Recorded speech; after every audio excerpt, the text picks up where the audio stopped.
Retornamos para a nossa revisão. Vamos fazer uma primeira parte da revisão sobre a Segunda Guerra Mundial. Nós já vimos que a Segunda Guerra Mundial foi uma continuação da Primeira Guerra. Todos aqueles anseios alemães que tinham em relação à Primeira Guerra começaram a fomentar um movimento, vamos chamar assim, de uma revanche contra tudo aquilo que foi acertado no Tratado de Versalhes e que a Alemanha considerava como uma necessidade de retaliação, tá certo? E planejou, desde a partir do término da Primeira Guerra, os partidos se desenvolvendo, buscando alcançar esses objetivos. Tá certo?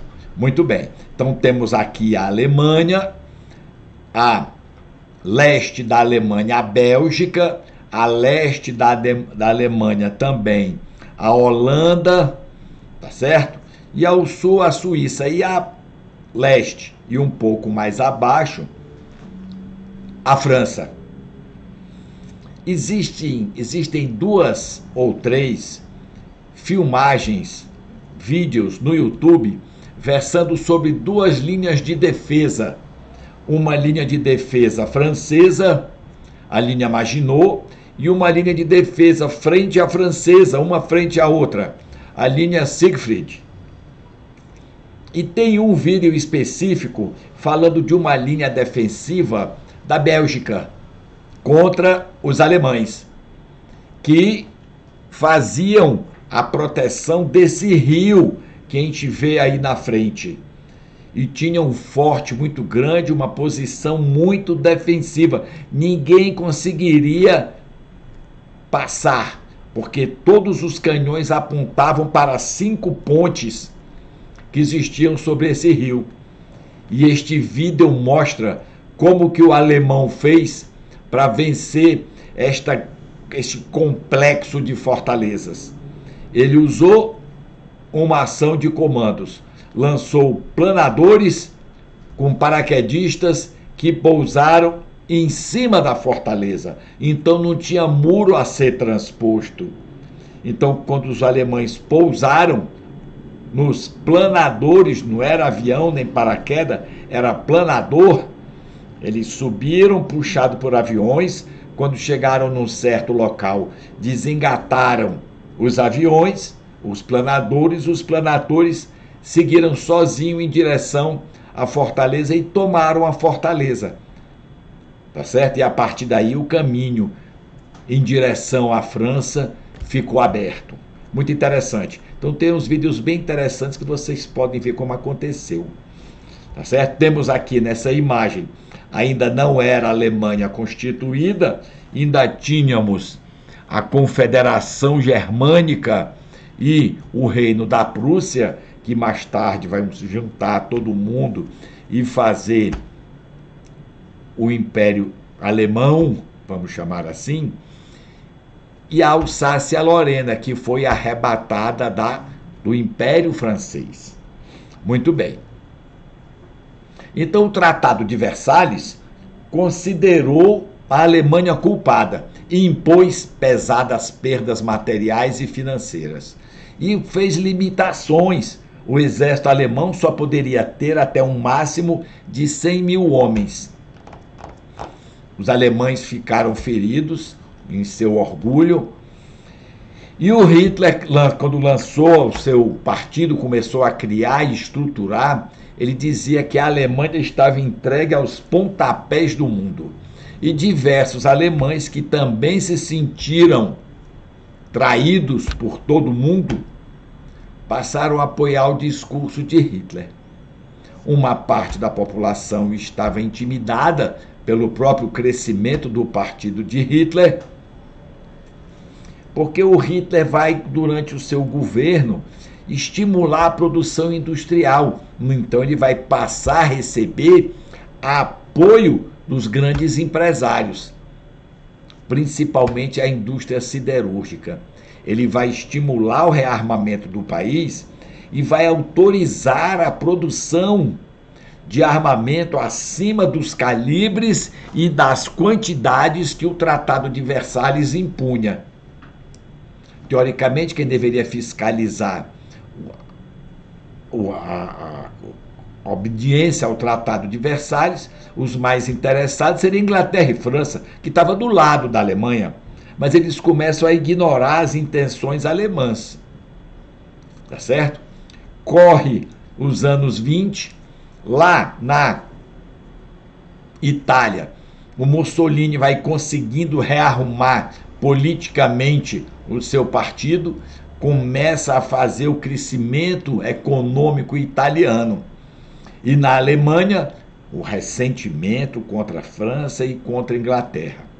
E nesse meio tempo a Alemanha pregava, porque Hitler pregou, quando ficou preso devido a uma tentativa de tomada do poder, ainda na década de 20, pregou no seu livro que a Alemanha precisava do seu espaço vital.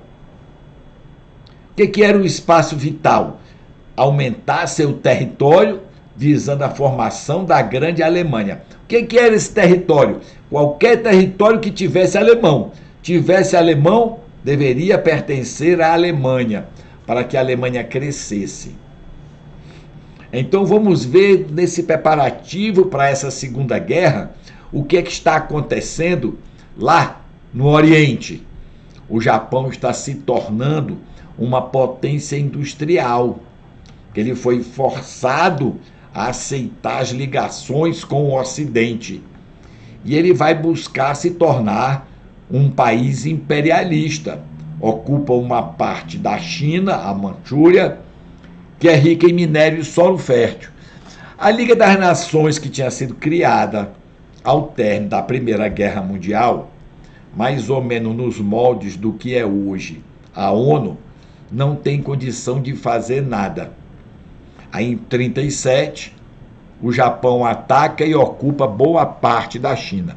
Vemos nessa imagem aqui a imagem do Hitler, do Mussolini e do imperador japonês, com as crianças dos três países balançando as bandeiras dos seus países. Itália, final da Primeira Guerra. Itália lutou ao lado de quem ganhou a guerra, mas não teve nenhuma vantagem. Perdeu gente, fez tudo. Aí ela precisa se afirmar. Eu sou um país imperialista. Ela invade o Império Etíope, que é no nordeste da África, ali na saída do caminho do Canal de Suez.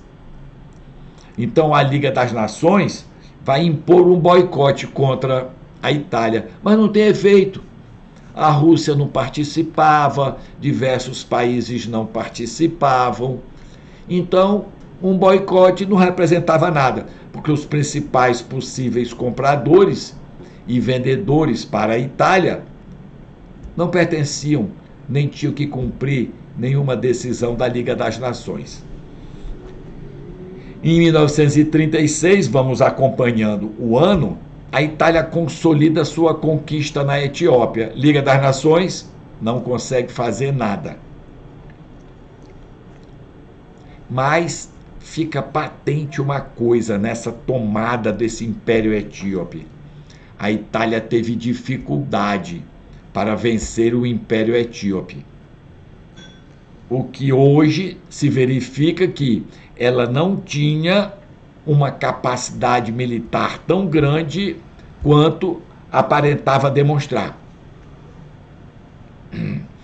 Então já vimos que o Hitler, apesar de estar sob as restrições do Tratado de Versalhes, estimula o rearmamento do país. A Itália, a Inglaterra e a França olham para a Alemanha não como alguém que está infringindo as restrições impostas pelo Tratado de Versalhes, e sim como alguém que seria capaz de barrar o comunismo soviético. Mas eles não notaram, politicamente, que a Alemanha poderia crescer, se tornar forte e se voltar contra eles dois. E Hitler e Mussolini, que já tinham parcerias, detestavam democracias.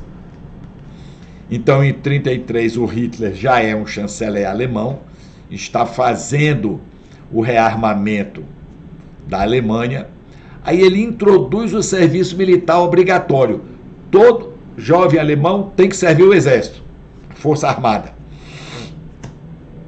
Com isso, ele automaticamente aumenta, num curto espaço de tempo, o efetivo do exército. E por que ele conseguia aumentar rapidamente o efetivo do exército? Porque ele tinha muita gente experiência da Primeira Guerra Mundial.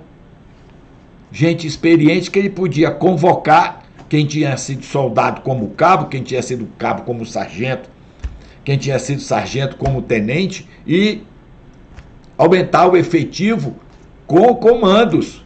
Não era promover o recruta a tenente, ele ia promover sargentos a tenente. Aí, em 1936, ele vai militarizar a Renânia, que era uma região próxima à fronteira da França, que o Tratado de Versalhes dizia que tinha que ficar sem tropa. Mas teve um tratado no meio do caminho e a Alemanha pegou e jogou uma tropa lá dentro e aumentou mais um pouquinho, e aumentou mais um pouquinho, e quando se notou, a Alemanha tinha ocupado a região. Nem França, nem Inglaterra reagem. Então, em 1936, sentindo-se encorajado, Hitler se alia a Mussolini e vai, junto com Mussolini, participar da Guerra Civil Espanhola, ao lado do generalíssimo Franco, que também era de direita, também era contra comunista e socialista. Então arranja um espaço para treinar suas táticas de guerra. Aviação, tropa, principalmente aviação.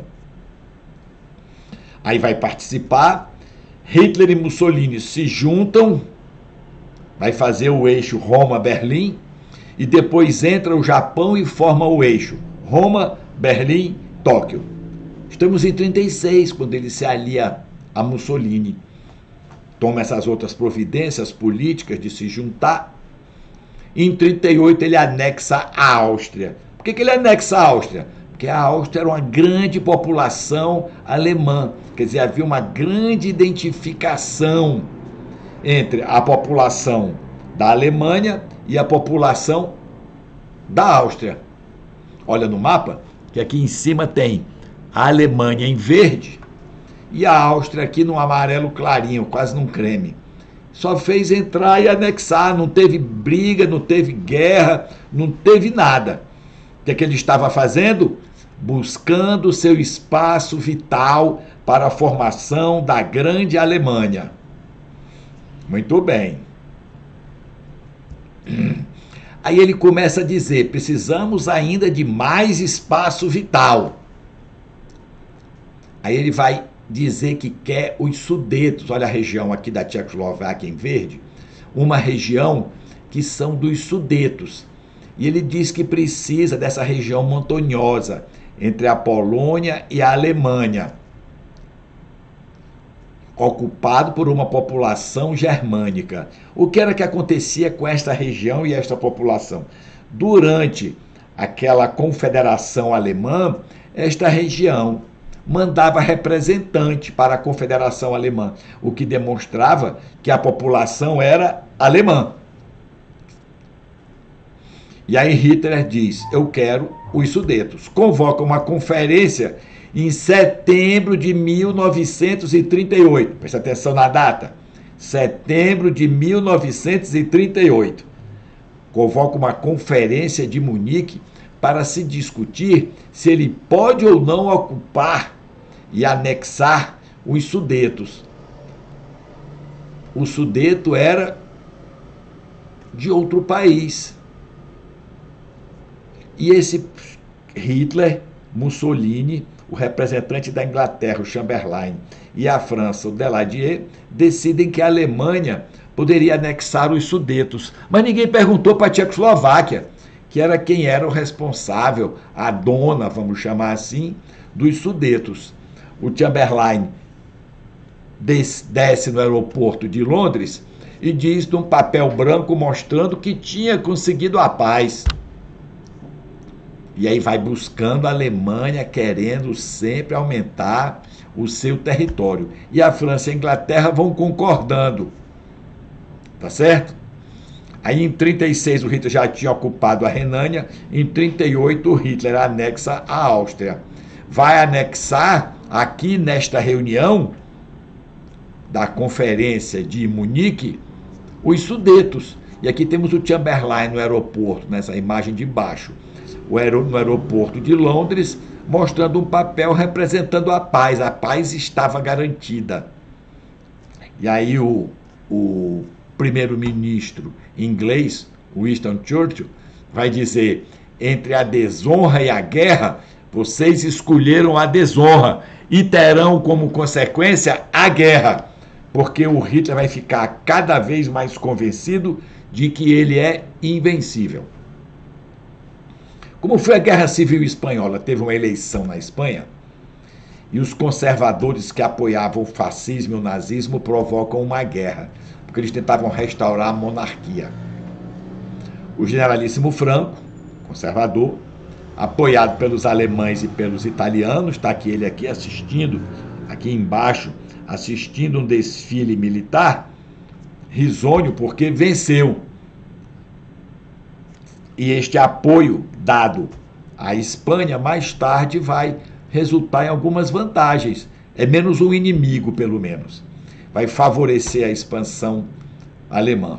Como eu já disse da outra vez, o generalíssimo Franco deu um golpe. Fazia a mesma tropa passar diversas vezes pelo mesmo ponto para que os espiões pensassem que ele tinha muito mais gente.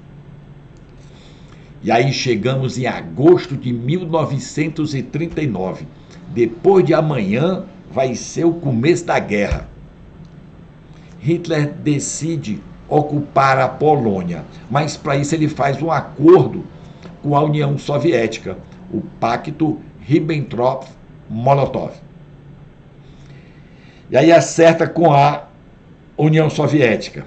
Vamos dividir a Polônia. Eu fico com um pedaço, você fica com outro. Se a Inglaterra e a França reagirem, você não vai fazer nada militarmente. Pode até fazer uma nota de protesto, mas nada mais do que isso. Aí ele ocupa um lado, a União Soviética ocupa outro, as suas polícias pegam, fazem prisioneiros e trocam os prisioneiros que interessavam. Eu entregava para a Rússia, para União Soviética, os prisioneiros que interessavam a ela, e ela me entregava os prisioneiros que interessavam a mim. Este pacto vai ser rompido quando, em 1941, daqui a 2 anos, a Alemanha vai invadir a União Soviética. Então, pacto oeste-Polônia, oeste da Polônia para a Alemanha e o leste da Polônia para a União Soviética. Quando ele invade a Polônia em 1º de setembro de 1939, a Inglaterra e a França decidem tomar uma posição e declaram guerra à Alemanha. E aí o avanço nazista vai se dar de uma forma espetacular, de uma forma que ninguém nunca tinha previsto antes. Ele vai iniciar a Blitzkrieg, uma guerra relâmpago, usando blindados e aviões. E neste momento ele já começa fortemente a perseguição aos judeus. Porque já quando ele estava no governo da Alemanha, ele já perseguia os judeus. Então os judeus são transferidos para locais, os locais são fechados, bairros cercados e isolados, e vão confiscar os bens dos judeus. Em abril de 40, veja que nós invadimos em setembro de 39. Setembro, outubro, novembro, dezembro. Em 8 meses, os alemães ocupam a Noruega e a Dinamarca, controlam o Mar do Norte, entra em maio na parte ocidental da Europa, ocupa a Holanda e Bélgica, desbordando a linha Maginot. E rapidamente eles estão, através de uma grande guerra de movimento, dentro de Paris. Então, em maio de 40, rendição da França, dentro do mesmo vagão onde a Alemanha se rendeu na Primeira Guerra Mundial, ao general Foch, que era o comandante francês. O Hitler manda buscar o mesmo vagão para que a França se rendesse no mesmo vagão que a Alemanha se rendeu em 1919. Depois eles levaram esse vagão para uma determinada floresta. Quando eles viram que a guerra estava perto do fim, eles mandam destruir o vagão, para que não acontecesse novamente a rendição da Alemanha no mesmo vagão que a Alemanha se rendeu ao término da Primeira Guerra Mundial. Então os alemães tomam Paris, o governo francês foge para o sul. Nós temos aqui a França dividida em duas partes, uma zona ocupada aqui num rosa escuro e uma zona azulada embaixo, chamada de Zona Livre, que ficou sob o comando do general Pétain.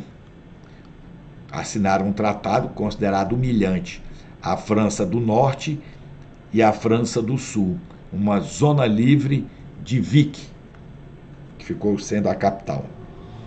Neste avanço alemão, ele empurra todas as tropas inimigas na direção do mar, em direção à praia de Dunkerque, que está aqui em cima, azulada aqui na imagem. Empurra todo mundo para cá. Empurra quase 340 mil homens da França, da Inglaterra, Canadá, Bélgica, Países Baixos, Polônia. Todo mundo foi empurrado pelos blindados alemães. E ninguém sabe por que os alemães pararam e deixaram as tropas aliadas todas na praia. E ficavam apenas fazendo ataque de aviação. O Churchill convoca tudo que flutuasse para ir buscar 338 mil soldados. Então, de 26 de maio a 4 de junho, mais ou menos 8 a 10 dias, eles tiraram 340 mil homens das praias de Dunkerque, deixando para trás uma quantidade enorme de material.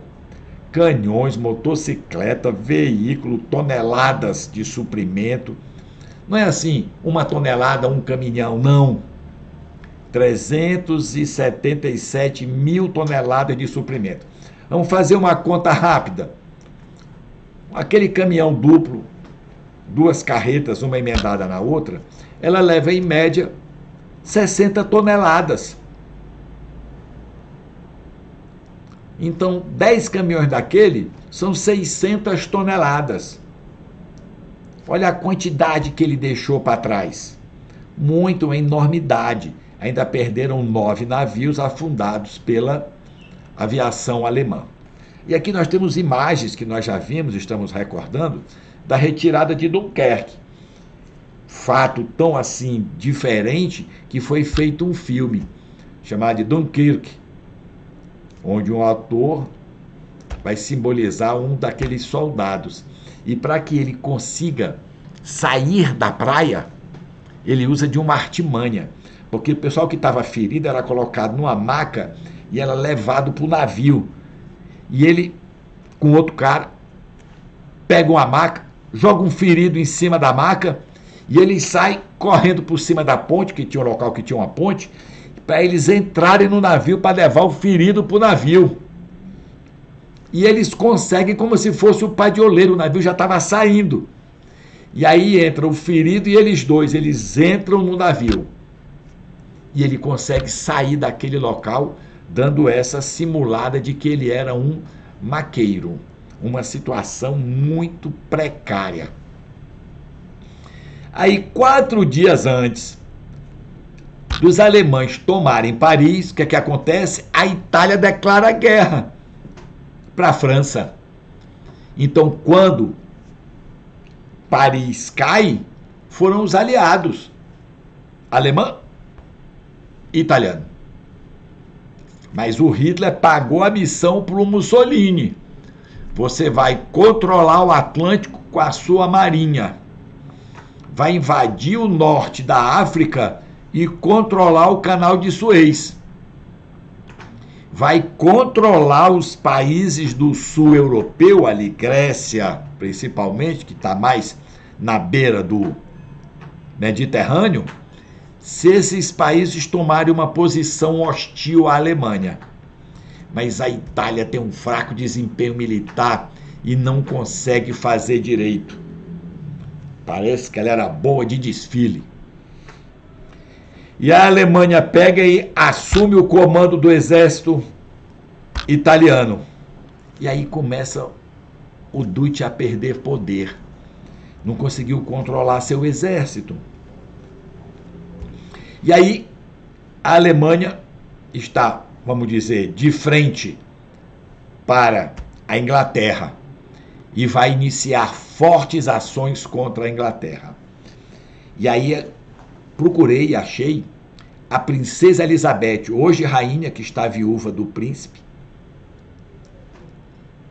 durante o conflito. Ela, antes de inteirar os 19 anos, ela falava no rádio, estimulando o soldado, mandava carta para os soldados. Quando ela inteirou 19 anos, ela foi trabalhar no Serviço Territorial Auxiliar das Mulheres. Ela era motorista de caminhão e mecânica. Fazia tudo igual às outras pessoas, só tinha uma diferença. Ela tinha uma barraca separada para ela fazer as refeições. Uma medida de segurança, porque poderia entrar algum espião e envenenar a comida que ela se alimentava. E ela é a única chefe de Estado hoje viva que participou da Segunda Guerra. Muito bom. Um exemplo. E aí vai começar o que nós chamamos de a Batalha da Inglaterra. O alemão decide invadir a Inglaterra. Já pensou se o alemão tivesse conseguido invadir a Inglaterra?